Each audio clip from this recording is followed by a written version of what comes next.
So this is now what's become the third part of this why series. The last one was where does why come from, and I gave a bunch of examples on where we get why. And I also made a comment at the end about support operations and defaulting to vertical ventilation and not rescue. And what I want to do with this one is I got a lot of comments, criticisms, and other information from people after I sent that out. And so I wanted to kind of address where I got my why from, because if I can tell you where I got my why from, then you'll either, like I said in the last one, you'll either go, hey, that's pretty good information and come down the same road with me, or you'll go, no, that's incomplete information, and you'll be able to at least show me where my information is complete because I'm kind of telling you. The other part of that is that understanding where why comes from, I'm giving you examples on some of the whys that I kind of talked about, and I'll give you some different things like podcasts and journals and technical papers that I use to come up with my why based on the comment that I made. I've said this quote before, and it's actually the real quote is used completely differently, but never say never, never say always. And my thought is, when you start saying we never do that or we always do that, you run into problems. So even as the comment I made last time about support companies defaulting to vertical ventilation and not rescue, that you wouldn't say never do that, or you wouldn't say always do that. It's always dependent on the conditions, and conditions change so rapidly, especially in our business and on our calls and our incidents, that I think we run into problems when we say never and always. So I don't want you to think that's what I was saying. I'm just giving you an opinion based on certain facts that could change. I think our knowledge, skills, and abilities are basically a toolbox. And our toolbox is from A to Z. And we have A to Z in there. And I don't think we use A, B, C, and D. Sometimes we use A, sometimes we use Z. Sometimes we start at D and we use M. Sometimes it's S and Z back to A. It's all dependent on what you need at that given situation. So again, never say never, never say always, and really it's just a toolbox. And so I kind of wanted to go through where I got my tools. Remember, one of the first things I said was experience. And I'm going to throw some experience out there so you understand where I got some of this information and where I got my beliefs from. I'm in no way telling you this is a brag. I could do a full Netflix series on every mistake I've made and every step I've missed and everything I didn't learn. I just kind of wanted you to get an idea on where I got some of this information from and kind of where it came from, especially now since I've been in a staff position so long. And I'm also a true believer, and this is separate squirrel right here, but 3 months after you leave a position, you kind of give up the right to be able to say, well, back when I was a captain, I did it this way, because the job changes way too rapidly for that. So my experience, 5 years as a firefighter at 35s and 30s. Then I went to an engineer, did a short time at 40s, and then went back to 30s. I went into the arson unit for 2 years, got promoted to captain, did a short time at 31s, went to 50s, got promoted to BC, did that for 3 years. About one and a half at Battalion 2 and Battalion 1. And then I've been in the Crystal Palace for the last 3 years. And yeah, I did have hair once, and I was a lot taller. What I realized back then is there was not a lot of fire behavior training, what we would call fire dynamics now, but there wasn't a lot of that at all. I didn't get very hard. I mean, it was super basic. Some of the stuff you see in an IFSTA manual, basic stuff. And what I was learning was not always what I was seeing. So I would go on fires and things that I had been taught or tactics and strategies that I had been taught just kind of weren't adding up. And I wanted more information. So I was trying to find information. And of course, some of you won't remember this, but this was in the day before the internet, so you couldn't Google it. So everything you got, you had to buy a book or you had to go talk to somebody and you had to travel to some conference. So it was difficult to get the information, but I could tell things were just not, it wasn't exactly like what I had learned, and it felt like things were missing. So I was trying to learn, constantly trying to learn. And what that led me to is the arson investigators, because they are supposed to be the experts in fire behavior. That's their job. Their job is to figure out how a fire started and what it did. And you have to understand fire dynamics and thermodynamics and a whole bunch of other really scientific stuff that just amazes me what our investigators do. So I started hanging out with them and trying to gather information and looking at fires from their perspective. And then I got into the unit for 2 years, and that's when I really realized my information was lacking. The probably the coolest thing that ever happened to me was a fire investigator, really because of the fact I got to go on every fire. At the time, we went on every fire. So for 2.5 years, I went on almost every fire this department had. And again, things that I had been told weren't adding up. And then from talking to firefighters and seeing and looking at some of the things we were doing, again, not quite adding up to what I had been led to believe originally in my early years of training. And so I dug deep into it and studied, and we really wanted to understand, especially the three of us that were in there, fire behavior and fire dynamics. And like I said, you would go on a call and firefighters would say, this is what happened, but then you would look at the fire patterns and you would look at the damage inside the building and it wasn't adding up. You're like, man, it's not really what happened. And so we wanted to know and we wanted to learn more. So we built for lack of a better term, a burn lab at the training center. We took an old Connex box and an old area and we burned. We burned as much as we could every time we had a fire or we'd heard about a fire. If we could simulate what happened to kind of prove our hypothesis on how the fire, where it originated and what caused that, then we would do that. Everything from an example here is pig heads human analogs with duct tape around them that we did for an incident or a case that we had to try and see what duct tape looked like on fire. So we would burn in these rooms and burn everything from large full-scale burns to even simple things like incense was really big at the time. Well, can incense start a fire? Well, depending on what it was sitting in. So we took 9, 10 different types of materials and we put incense on and we waited and watched. So we did everything from really small test burns to very large test burns. And then the benefit of it was that at the time there was a lot of construction and growth going on in the county, and we were able to go on every structure burn the county had and just sit in the room. We would sit in the room, they would light it, we'd sit on the ground. We'd watch fire behavior, TAC crews would come in, do whatever they were going to do, and then go out.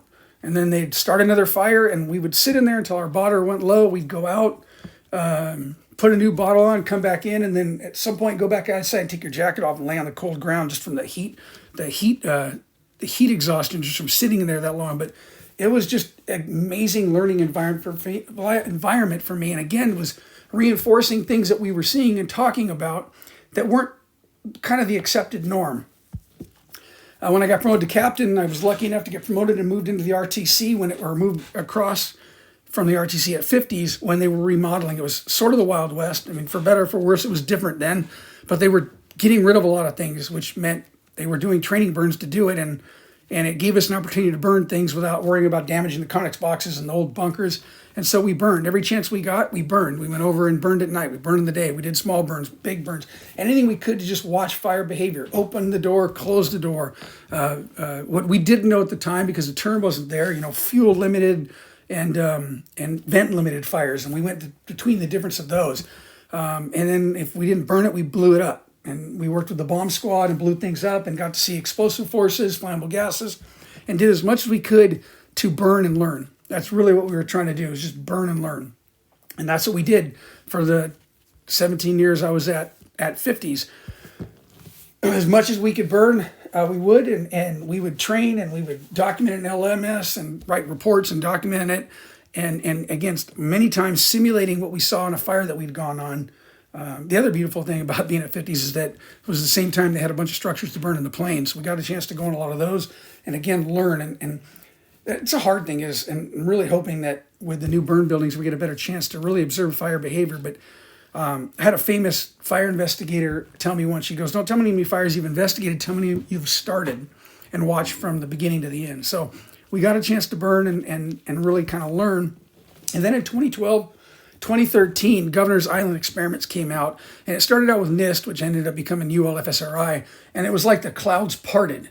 It was just everything we've been kind of talking about as a crew and everything we've been seeing, they were talking about.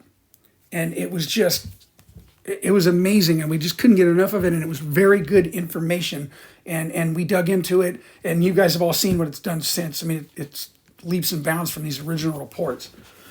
So my what appears to be my what, it should be my why. Sorry about that. My why appears to be a controversial comment. I said, why do our first support companies default to vertical ventilation and not rescue? And again, never say never, never say always, just asking a question. So some of the stuff that I got sent back to me was visibility can be achieved by a well-placed heat hole. Heat holes create flow path that can improve visibility so that we can locate the fire and the victims. Support companies don't default to vertical ventilation. Vertical ventilation improves interior conditions so that we can make an entry. Without vertical ventilation, it would be too hot to enter the structure and apply water. It was too hot to make it to the seat of the fire. Vertical ventilation allowed us to move down the hall and apply water to the fire. Vertical ventilation clears the hallway so we can search bedrooms. Fire attack and support company firefighters are tasked with primary search, and they'll do the rescue. So these are some of the things that I got, and I want to kind of go into them in a little more detail. If you were to summarize them, they would be like these three. Vertical ventilation makes interior conditions better to get to the fire and the victims. We are addressing search and rescue. So what we're doing is addressing search and rescue. And support companies don't fault to vertical ventilation. So I mentioned this when I said for 35 years we've been doing it the same way. The most dangerous phrase in the fire service is we've always done it this way. And I think it's good for us to always remember that, so that anytime you're looking at a strategy, tactic, or a task, why are we doing it this way? Is it because it's how we've always done it? Is there a better way? Or not? I guess the why. This goes back to the why. It's funny because what popped in my head right now is position papers. And position papers are people trying to say we should do something different. And I think we should always be striving. And as an agency, I think we do a great job of that, which is why we progress. And like I've said many times before, this department is 1,000 times better than it was 35 years ago when I got hired, because we always have better people always moving us forward. So let's talk about this, or taking the lid off, or vertical ventilation. And this is from one of the technical papers from UL FSRI. Taking the lid off does not guarantee positive results. Vertical ventilation is the most efficient type of natural ventilation. While it allows the largest amount of hot gases to exit the structure, it also allows the most air to be entrained in the structure. Coordination of vertical ventilation must occur with fire attack, just like with horizontal ventilation. The way to make sure the fire does not get larger and that ventilation works as intended is to take the fire from ventilation limited, where it needs air. It's got a lot of fire. It's got not enough air. Too rich to burn, to a fuel limited one by applying water, which we're taking the fuel away, and we do that away by cooling it. As soon as the water is the upper hand, more energy will be absorbed by the water than is being created by the fire. Ventilation will begin to work as intended. With vertical ventilation, this will happen faster than with horizontal ventilation, assuming. So what are they saying? They're saying, yes, vertical ventilation can make things better.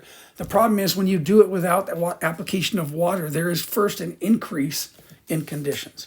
And so we need to talk about that. And so there's kind of a good little video right here that we'll watch. Many firefighters will tell you that the roof needs to be opened to slow the horizontal spread of the fire and improve the atmosphere inside the structure. In reality, this additional air can increase the energy of the fire and the amount of smoke being produced, and therefore may not result in fire localization and improved conditions. So here's the issue, is you're right, and you'll hear people say this. We cut a hole in the roof and we were able to make access because it cleared up in our area, and yeah, it will. And this is just a picture that I found. And yes, if I cut a hole in the roof, I am going to get some air to draw out, or some of the smoke to draw up and out. The problem is that it doesn't make this fire smaller. Without water, the fire doesn't get better with ventilation. It actually gets bigger and hotter because now it has what it needs, and that's air. If you will get a change potentially. The problem is it 3 minutes or 3 seconds? And there's really no good way to predict that. So you could get a rapid change right back to another rapid change. And the second one's probably not going to be good for you. So as an example, if you look at this picture, right now we've got a neutral plane. So we've got air coming in and smoke going out. So I go in and I make this better. And in fact, I may turn this door by cutting a hole in the roof into an intake, because now it's going out and through the roof. The problem is, as this fire gets bigger and more established, because now I've given it air and I've not put water on it, at some point that's going to change. And it could change to the point where now my intake that I have behind me, which is why it looks like things are getting better because air is being drawn in behind me, this fire overpowers the vent on the roof, and now it needs to use that door as an exhaust. And now I'm now in an exhaust. Or let's say as I increase the heat, it now causes a window to fail. And let's add a little bit of wind on the other side where that window fails. And now I'm not just in an exhaust, I'm in a jet engine. So yeah, we can potentially see things get better, but it's temporary. And the problem with temporary is we don't know how long it will be temporary, and how long temporary lasts. How long will it be better? And I don't know if I want to bet my life on that, which is why coordinated attack is so important and why we put water on the fire. So yeah, you're right. you may be able to get it to where you can make access to the room or the building. And we've seen this. And remember I said experience is kind of a weird thing. So you get on this fire, they open up the roof, it clears up, and you make it to the fire before conditions change. It gets worse, and you put water on the fire. And your brain, it worked great. Do vertical ventilation, that worked great. I saw it. We cleared the air, everything was great. It didn't make it better, you got lucky. That's the bottom line. You got lucky that it didn't change. So if we're making an entry into an atmosphere, we want to be in control of that atmosphere. And we do that with water. Bedroom in the AD corner of the house, and the ventilation opening was made over the living room. On the bottom, we are looking toward the open door to the fire room. As fresh air is entrained through the front door, visibility improves, but the fire increases in intensity. Suppose additional fuel is ignited in an adjacent room as the fire intensifies. In that case, the temporary benefit of increased visibility will quickly go away, which is why coordination with water application is so important. So what they're talking about in this actual part of this test was ventilation not done directly over the fire. And I know someone's going to say, well, if you do it over the fire, then everything is good. And we're going to talk about heat hole size in a second. But I think more often than not, our ventilation hole is not exactly over the fire. And again, you can get a change in conditions, but it's not necessarily for the better. Like the only time I've ever been burned on a fire, I've been burned twice on the face. And both times it was going down a hallway because at the time we didn't believe in flowing water until we got to the fire. So we would crawl down these dark, complete black, no visibility, incredibly hot hallways trying to get to the fire.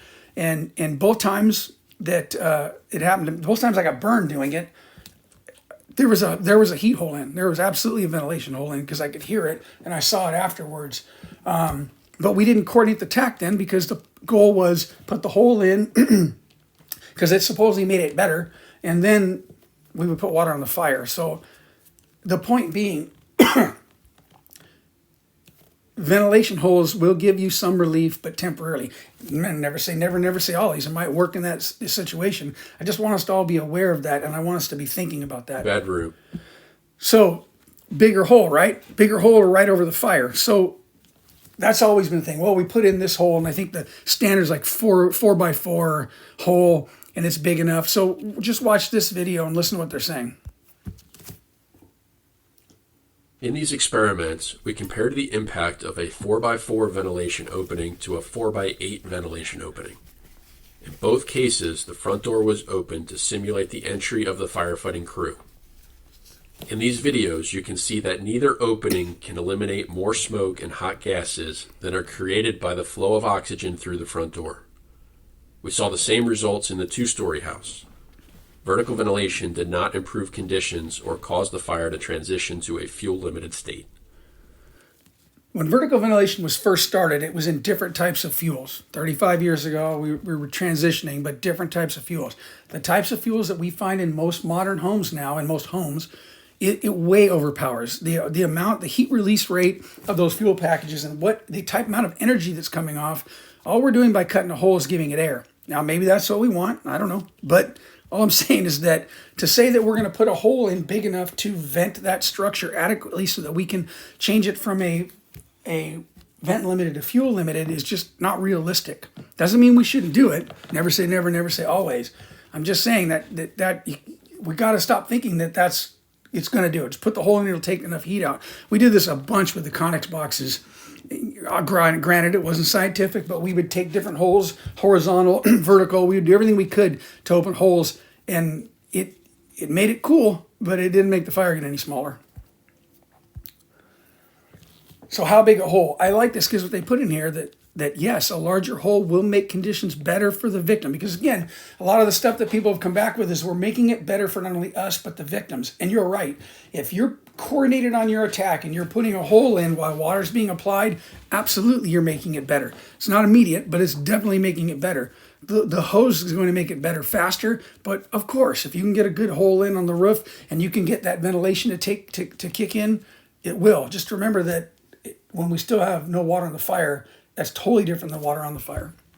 So ventilation versus water application. If we're unable to make entry because of high heat conditions, it's water that will make it better, not ventilation. I had a couple of comments about this that, we couldn't make it up the stairwell until ventilation came in because it was too hot, or we couldn't make access into the building without vertical ventilation because it was too hot. We couldn't access because of high heat, zero visibility conditions, and it makes it better if we can get rid of that. So I think I kind of pushed enough.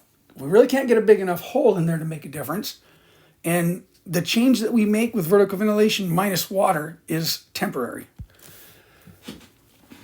So how do we do it? And that's where something that changed back when I was a firefighter, it was you don't flow water till you get to the fire. And that's not the case anymore. We are now, and this is an article, Ray McCormick, or McCormick, I can say it, sorry. And this came out of fire engineering. I am recommending that they use flow and move because I believe in it. I have seen it work countless times, and there's solid data that backs it up. We don't always have the data to tell us about nozzle techniques and their effectiveness. However, we do now. And the best part is that it works in our favor. If something works in our favor, it usually follows that it works in the public's favor too. And this does. So if we flow and move, if we're unable to make entry into a house, again, I go back to we shouldn't be making entry into a house crawling down a hot, dark hallway waiting to put water on the fire. And it's been proven that that's not effective, not the way to do it. And something to practice with your crews and something to do is different patterns. I always kind of went with the wall, ceiling, wall, but there's O, there's T, there's Z. There's some great stuff on UL FSRI and how to do it. I sent a drill out about 1.5 years ago that I did to do this. Flow and move is a difference. And if you can't flow and move, then it's flow, stop, get your bearings, move, flow again. Because what they found is that as soon as you stop flowing, your conditions change really rapidly back to high heat, zero visibility. So this is an example of just some water application, and let's watch the video. Scenario, we have a room and contents fire at the end of a long hallway. Before water application, the conditions at the end of the hallway are in the emergency operating range of your PPE. This means that in full protective gear, you could only occupy that space for seconds. This makes it impossible for a search crew to reach bedroom 2. What about the rest of the structure? Because it is behind a closed door, bedroom 3 is survivable, but accessing it from the hallway by opening the door can quickly reduce the space's survivability. The hallway outside bedroom 3, below the 3-foot level, is in the ordinary operating range of your PPE. You could occupy that space for several minutes, and a search crew could access bedroom 4. The remainder of the structure below the 3-foot line is in the routine operating range of your PPE. Even before water application, this would be a safe area of operation. Now, let's look at what happens to the interior conditions when we apply water. In this scenario, a crew advances down the hallway towards the fire compartment. They are applying water as they advance. The conditions in the hallway improve. A search crew following the advancing attack crew could access and search the bedrooms as they move down the hallway. What if we apply water from the outside? In this scenario, the crew applied water directly into the fire compartment through the window. Conditions in the fire room and adjacent spaces improve. This allows interior crews to advance for search and rescue and final suppression. So, really want to show you the first part because it kind of pertained more to what we were talking about. But the second part about water application outside still applies as well. But if you look, the reason that room is in that high heat area is it's vent limited. So we add more ventilation to that without water. We just spread the heat throughout the structure. We don't make it better. When we're trying to move into an environment, again, we should control it. And we control it by flowing and moving. We control it with water application. And we do that moving down the hall with a wall, ceiling, wall.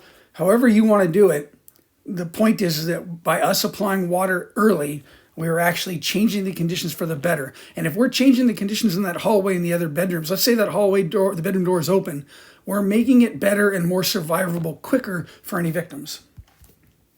Scenario, we have a So the priority and the need is search and rescue, which gets me back to what I said. Are we defaulting to vertical ventilation instead of search? And we're going to talk about kind of the numbers and resources. And I put this on here because some of it goes against what I'm saying. So when we make assignments to support civilian life, we reduce our risk. Assign search early before backup and before RIT. So controversial stuff. I'm throwing it out there. But again, right now with the current OSHA, if we have a rescue, we're able to do that. Most residential fires should assign in order of fire attack, search, then vent. Then when, this is where I have a little controversy with this. Then when fire attack can't make the interior, go to plan B and make the second assignment vent. I like this guy. This guy's got some great stuff. And remember I said in the last one is we get passionate about stuff. Sometimes we say things that we may not all agree with. I really want to go back. I would love to ask him his why on that. Yes, sometimes that is true. But the majority of the times when we start ventilating without applying water, it doesn't make it any easier for us to get in. Again, never say never, never say always. So time is the enemy, right? And if you look at this from the rescue survey, the first 3,000, rescue time versus survival. And obviously, it doesn't take a rocket surgeon to realize the longer it takes to make the rescue, the worse their chance of survival. And one of the reasons that we have lights and sirens and opticoms, and the reason that we stage our gear the way that we stage our gear, and something that my kids inherently know, my wife inherently knows, and now we actually have data to actually back this up, is duration. So the longer it takes us to get inside, the more civilians that will die. Full stop. The longer it takes us to get inside, to start attacking the fire, to start searching for civilians, the more civilians that will die. Full stop. Period. And one of the reasons that we... So you guys are going to abuse me on this one. I know it, but that's okay. Because, of course, nobody's waiting around 5 minutes for it to get better. You're all doers, not waiters. You're going in and taking care of it. But I put this in the last video, and nobody sent me any time. So I went into the policies and 24-foot ladder, a minute, 15 seconds. So I figured, okay, it takes about 15 seconds to get off the rig, gather what you need, while the other guy's grabbing a ladder. Takes him a minute, 15 seconds. Time from the bottom of the ladder where the hole needs to be cut. I was super generous. I said only take 15 seconds. And then I said time to rip a sweet heat hole, 1 minute. And I actually went on and looked at a bunch of videos because I was curious on how long it took, and it was about 1 minute. And then we kind of figured out it takes about 3 minutes for interior conditions, so we're at 5:45. Now, obviously you're not going to wait for that. I'm just saying that if we're limited on the resources that we have on scene, then is vertical ventilation the appropriate tactic for that? And this can change all over the county, right? Because some parts of the county you're going to get 5, 6, 7 rigs all at once, and others you're not. Thing is, if you can't get in because of high heat and zero visibility, then flow and move. Look about doing VES. And really what we need to do is practice searching in the worst conditions you can simulate so that you can do searches in those environments. And really, again, putting water on it's going to change things. I'm sure you can come up with more on that list. I just wanted to kind of throw out there that we're trying to get this vertical ventilation in to give us some relief, which I understand. I just want to evaluate, is search and rescue our priority? And when you start looking at that, is it making sense in our timing? And then to add to that, because my job is training, are you training to do your searches in the worst conditions possible? Or are we making it too simple? So resources based on order. Now, you're going to listen to these 2 clips. I get it. In the middle of Thousand Oaks and Simi may be different depending on where your resources are and where they come from compared to Ojai or compared to Santa Paula. But we need to be taking that into consideration when we're doing what we do. So we'll drill down here a little bit and say if you only have limited staffing and apparatus, what are your priorities on the fire ground? Priority is going to be put water on the fire. It's going to be primary search and support it with some type of horizontal ventilation. So I know right away I turn people off with, limited resources. We're not limited resources. Well, are we? Depends, right? Depends where you are and what's coming. Sometimes we're resource heavy and sometimes we're not. But we're really talking in the first few minutes anyways, right? Because the sooner we get the victim out, the better. First question from the audience coming at you, and it's basically just straight down the pipe of what we're talking about. What's your advice for departments that want to be aggressive with ventilation of all types, but have long responses and minimal staffing? And that's basically what you're talking about here. Yeah, I would say if you can have the amount of resources needed to get to all of the functions that need to be done on the fire ground. Some departments are going to be a little bit heavier in their IMS or their command and might support a chief officer with another officer, a tactical boss or something. But if I'm looking at fire attack, I'm looking at securing a water supply, I'm looking at primary search on a standard, single story dwelling or 2-story dwelling.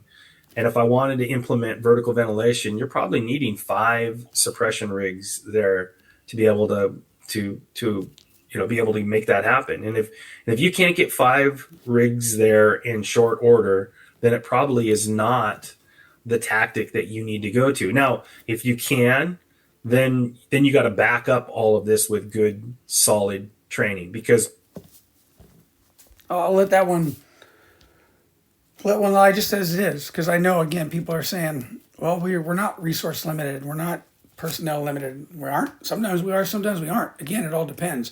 Never say never, never say always. So search, who and when. So if you look at the rescue survey, the order that the crew that located the victim that compared to survival, first, second, third, and as we get to the fourth, look at the survival rate, or look at the rate of location. And then if you go to when was the search initiated, pre-knockdown, simultaneous with knockdown, and post-knockdown. So obviously, when we're putting water in the fire, we're getting pretty close to that post-knockdown, right? So the sooner we get it going, the better their chance of survival. And it goes back to the resources in the order that they arrive is what we should be basing our strategy, tactics, and tasks on. So how many on search and how many to rescue? And this one, the pictures got flipped. So go to the right picture. Firefighter assigned to search before victim was located. And if you look, the biggest one is 2, 35%, followed by 3, which is 19%. Then you got a 4 is actually pretty good size in there. So these are the numbers that, and we're doing the search compared to the total rescues. If you go to the left side, number of rescuers needed for removal versus total recorded rescues. And the biggest one is 2. And so we all know how difficult it is, which goes back to also our training. When we're training, are we training the hard part, which is actually getting the victim out? We all know it's difficult to remove people or to move people. You get somebody who on a medical call falls between the toilet and the bathtub, and it takes all of you just to get them out. You take somebody who's fallen on the side of the bed, it takes all of you to get them out. So realistically, to rescue somebody, how many people do we need? And if you're looking at the total rescues here, 2 and 3 are pretty high numbers of people. And are we allocating that to the rescue now? So why do we search? I like this one, and this has been talked about a lot in multiple different forms, but I really wanted to throw this out here because this has come up a couple times. There's no indication that's anybody there, and that's a big fight right now between the two sides on whether we should be searching all the time and not. It's pretty controversial, but in reality, maybe it isn't. So, I mean, look at this. Report of victims that total rescues, there was 67%, but look at how many. There was a report of everyone out or no report at all. 32%. 32% of the rescues, we were told everyone is out or we got no report at all. That's a pretty high number of rescues that occurred based on the fact that, well, everyone's out. And again, I could do a whole session on that. So, do our support companies default to vertical ventilation? Let me ask you this. If you were the weakest IC in the world and your direction was do support, what would they do? What would they do? Would they come back to you and say, IC vertical ventilation complete? Or would they come back and say primary search complete? If I had to have a default and I had to have them come back because I'm a weak IC, to me it'd be better overall for the victim if they came back and said primary search complete. I'd be like, wow, okay, thanks. I forgot to tell you to do that, but thanks for doing it. That's way better than vertical ventilation done. What do you think is talked about at morning briefings? Are we talking about, okay, you're going to the roof. If there's a tile roof, we're going 3 to the roof. Or are we talking also about, or equally, if not more, about how we're going to do the search and how we're going to do the rescue? And then how much of your time is percent time is spent on training in vertical ventilation compared to search and rescue? And I already said this once before, how realistic is your search training? Is it realistic? Are we truly making it difficult? Are we making it realistic? Are we making it what it should be? I'm sitting in my office at home right now doing this. This is an office. And right next to me is a baby crib. So would you come into this room and not expect to see the baby crib, miss it, and then end up missing my granddaughter? Task saturation. So when we start talking about this, hopefully the picture comes that rescue is very complicated. I can't make entry because it's too hot. Okay, well, then what can I do? Maybe I can do VES. Maybe I make sure the hose line gets in and I follow up behind. Maybe I find another way. We need to find the way to do the search and rescue. But if I'm worried about also getting water on the fire, because as fire attack, I have search and rescue and getting water on the fire, and we know that the sooner we get water on the fire, the better it gets inside. Am I able to use any part of my brain to really overcome the complexities of the search and rescue? Yeah, maybe I can make a simple search and rescue, but when it starts getting complicated, which I kind of think all of them are, how difficult it is for me to task manage. Am I at task saturation? Same thing with the support. So I send one guy in on interior and I go, hey, you're search and rescue, forcible entry, and you're helping coordinate ventilation. How much is that person thinking about search and rescue? And if it becomes complicated, how difficult is that? Have we reached task saturation? Or should we be thinking heavily about putting the responsibility on search and rescue on somebody who only has to think about search and rescue and all the complexities that it entails? And then you go back to say, well, we do that. And then I ask, do we? And is that what your training is supporting? Awesome. I also go back and go, I think the statistics and I think everything has proven that search and rescue needs to happen quick. And search and rescue needs to take place more often than not, regardless of what we're being told on the fire ground on whether everyone's out. So now this is the part, I know I'm dragging, this is really long. This is the part where you're going to hate me. So, and I'm okay with that. Because I do believe our support companies default to vertical ventilation regardless of the correct it's the correct tactic or not. And I say this, and I know this is going to make people angry and hate me, and good, hate me, and prove me wrong. Hate me and show me your why on why this is not the case. And I'll show you my why right now. Well, I know recently we had an incident where a truck company and a rescue responded. They got there before the engine company, so there's no water on the fire. And I know 2 went to the roof. And I would ask, is that the correct tactic if search and rescue is the primary concern? Or should it have been, let's just all go inside and make sure the house is empty. We can burn the house to the ground, but if we make sure it's empty, then it's only a loss of a structure. So this is a 2-story house, garage fire. Not us, I get it. We were on the call, but this is a garage fire, and you can see the hole. You can see the room that the hole was put in. I would ask why. I was not on the fire. I was not here. There could be great reasons for this. You know, I hate to Monday morning quarterback when I was not there. What I can say is this. I try as hard as I can to go on every fire that I can, whether it's a day later or sooner. And then when I can't, I go to the fire investigators and I look at their pictures. I highly recommend that. You get a chance to talk to our fire investigators on what they're doing and what they think is working and not working. I think it's enlightening on what they can tell you. So again, I got to ask why. Small garage fire, and if you can hardly tell, but there was a benchtop fire over on the right side. If you look on that kind of far right corner, look at the amount of heat, look at the amount of damage inside this garage. Look at the type of construction as well that they're cutting on, but that's a separate issue. Look at the giant horizontal doors. Again, I got to kind of ask why. Now, there might not have been a search and rescue issue because it never got into the house. I don't know. I'm still checking the house regardless. I'm just asking why. This is an exterior patio fire with no extension. So this is an exterior patio. It didn't get into the house. You can't really see it, but there's a hole above the door and there's a hole in the other room. I got to ask why. This is a chair and table in a commercial structure, in a vacant commercial structure, and a hole in the roof. Just asking why. Are we truly addressing search and rescue, or is our brain stuck on 35 years of vertical ventilation? You know, thanks for making it to the end. Some of my why, what do you agree with? What do you disagree with? Bottom line, go find your own why. I throw this out here to make people think and to get people to train. There's a lot of information out there. There's a lot of good stuff. Get out and train. Learn and come up with your own why, but then prove it every single day.